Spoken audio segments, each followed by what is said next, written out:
Assalamualaikum warahmatullahi wabarakatuh. Yang saya hormati pengasuh Pondok Pesantren Zainul Hasan Genggong sekaligus Ketua Yayasan Pendidikan Pesantren Zainul Hasan Genggong, yakni Kiai Haji Muhammad Hasan Mutawakil Allah SHMM. Yang saya hormati Rektor Unzar Bapak Dr. Abdul Aziz Wahab BAMAG. Yang saya hormati dosen pembimbing saya, pembimbing 1 dan 2, yakni Ustadz Firdaus Anil Yakin beserta Ustadzah Nani Zuhratun. Saya Firmadani Eka Puja Krisanti, Prodi PGMI Fakultas Tarbiyah, ingin memaparkan hasil tugas akhir saya yang berjudul Empowering Siswa Potensial untuk Meningkatkan Efektivitas Pembelajaran Matematika di kelas 5 SD Zainul Hasan Genggong.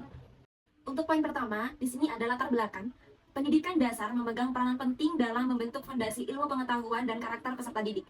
Matematika ini adalah salah satu sumber utama pembelajaran yang harus dikembangkan dengan kemampuan berpikir logis, kritis, dan juga analitis.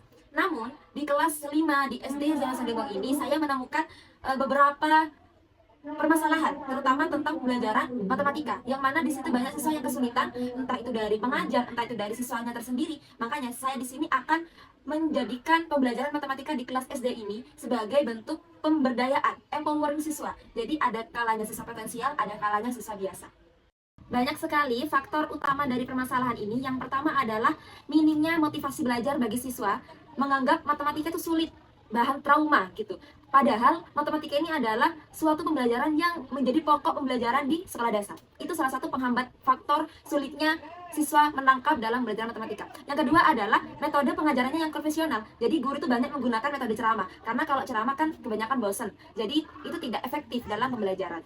Makanya dengan untuk mengatasi masalah ini, saya berinisiatif untuk menjadikan pembelajaran matematika ini adalah sebagai empowering. Empowering di sini adalah pemberdayaan. Seperti itu. Lanjut, yang selanjutnya adalah rumusan masalah. Di sini saya mengambil 2 rumusan masalah, yang mana rumusan masalah ini sama halnya dengan masuk dengan latar belakang yang saya ambil. Yang pertama adalah apakah empowering siswa potensial dapat untuk meningkatkan efektivitas pembelajaran matematika di kelas 5 SD Zainul Hasan Genggong. Itu adalah rumusan masalah yang pertama. Yang kedua, seberapa besar pengaruh empowering siswa potensial dalam meningkatkan efektivitas pembelajaran matematika di kelas 5 SD Zainul Hasan Genggong.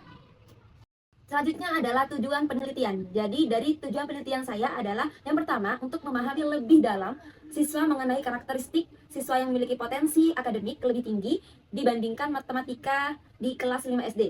Yang kedua adalah tujuan penelitian ini adalah untuk melihat dampak pemberdayaan siswa potensial terhadap peningkatan efektivitas pembelajaran di kelas secara keseluruhan. Oke, lanjut. Selanjutnya ini adalah kajian terdahulu. Saya mengambil 5 kajian terdahulu terkait dari judul yang saya ambil. Itu dari salah satunya dari Zoe, dari Acer and Projects, dari Acer and Saskes. Di situ ada Nani Comparative Learning, ada juga dari Zhao yang artinya Student Engagement and Learning Mathematics. Di situ ada kajian terdahulu. Selanjutnya itu adalah kajian teori. Di bab 2 ini saya akan memaparkan bagaimana dan apa saja yang saya ingin tulis di bab 2 saya. Yang pertama adalah kajian teori terkait empowering tersendiri. Empowering ini atau pemberdayaan adalah proses yang bertujuan untuk memberikan wewenang, kemampuan, dan kepercayaan kepada individu atau kelompok dalam rangka meningkatkan potensi yang dimiliki. Dalam konteks ini, pemberdayaan dapat dilihat sebagai usaha sistematis untuk membangun kemampuan individu agar mereka dapat menghadapi tantangan hidup dengan lebih baik dan mencapai keberhasilan yang optimal. Dan juga setelah empowering, ini ada efektivitas pembelajaran matematika. Dalam efektivitas pembelajaran matematika ini, pembelajaran matematika ini merujuk pada sejauh mana tujuan pembelajaran yang telah dirancang untuk mencapai proses pengajaran yang diterapkan. Jadi efektivitas ini melibatkan peningkatan pemahaman siswa terhadap konsep-konsep matematika. Yang mana banyak faktor. Yang pertama itu ada indikator efektivitas pembelajaran matematika. Peningkatan hasil belajar efektivitas terlihat dari peningkatan nilai tes siswa, baik pada ujian formatif maupun sumatif. Dan juga yang kedua adalah faktornya mempengaruhi efektivitas pembelajaran matematika. Efektivitas pembelajaran matematika dipengaruhi oleh berbagai faktor, baik internal maupun eksternal, yaitu antara kompetensi guru yang kompeten memiliki pemahaman mendalam tentang materi matematika. Jadi di situ. Yaitu yang selanjutnya adalah tantangan ya, tantangan dalam meningkatkan efektivitas pembelajaran. Banyak sekali tantangan yang untuk pembelajaran termasuk pengajar dalam belajar. Pengajar dalam mempelajari peserta didik. Banyak sekali tantangan kalau kita jadi pengajar tapi tidak tahu materi, itu salah satunya adalah menghambat sulitnya peserta didik masuk ilmunya. Makanya jadi pengajar itu harus kreatif, bukan hanya modal ceramah, tetapi kita harus bisa memberikan pembelajaran kepada peserta didik agar tidak bosan terutama. Karena kalau sudah bosan itu pasti tidak akan masuk ilmunya. Kebanyakan seperti itu. Selanjutnya adalah hubungan antara pemberdayaan siswa potensial dan efektivitas pembelajaran matematika. Hubungannya itu apa? Hubungannya itu sangat erat, yaitu adalah saling mendukung. Pemberdayaan siswa potensial ini mencangkup memberikan kesempatan kepada siswa untuk mengoptimalkan kemampuan dalam menyelesaikan masalah matematika. Hal ini meningkatkan keaktivitas mereka dalam proses pembelajaran yang pada akhirnya berdampak pada hasil belajar yang lebih baik.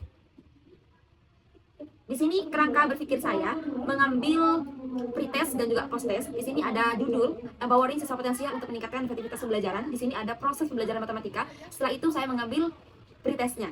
Setelah saya terjun ke lapangan, saya mengambil pretestnya. Lalu di sini ada dua bagan yang mana setelah pretest baru saya akan mengetahui kelas eksperimen empowering siswa potensial dan juga kelas kontrol, yaitu ada siswa biasa. Di sini dari situ saya bisa membedakan kalau sudah ada siswa potensial sama siswa kontrol akan terjadi dampak yang lebih cepat itu yang mana. Setelah saya melakukan pretest, baru saya melakukan post-testnya. Barulah hasilnya nanti apakah dalam empowering ini bisa meningkatkan siswa potensial atau sama saja seperti kelas kontrol atau bagaimana. Seperti itu. Next, lanjut ke bab 3. Lanjut hipotesis penelitian. Di sini hipotesis yang saya ambil, yang saya teliti setelah saya uji validasi, terdapat HA, hipotesis alternatif, yaitu adalah satu, empowering siswa potensial dapat meningkatkan efektivitas pembelajaran matematika di kelas 5 SD Zainuddin Hasan Genggong. Yang kedua, empowering siswa potensial memiliki pengaruh yang signifikan terhadap efektivitas pembelajaran matematika di kelas 5 SD Zainuddin Hasan Genggong. Yang kedua adalah hipotesis 0, HO, yaitu yang pertama, empowering siswa potensial tidak dapat meningkatkan efektivitas pembelajaran matematika di kelas 5 SD Zainuddin Hasan Genggong. Yang kedua, empowering siswa potensial tidak memiliki pengaruh yang signifikan terhadap efektivitas pembelajaran matematika di kelas 5 SD Zainuddin Hasan Genggong. Next, ini yaitu adalah metode penelitian.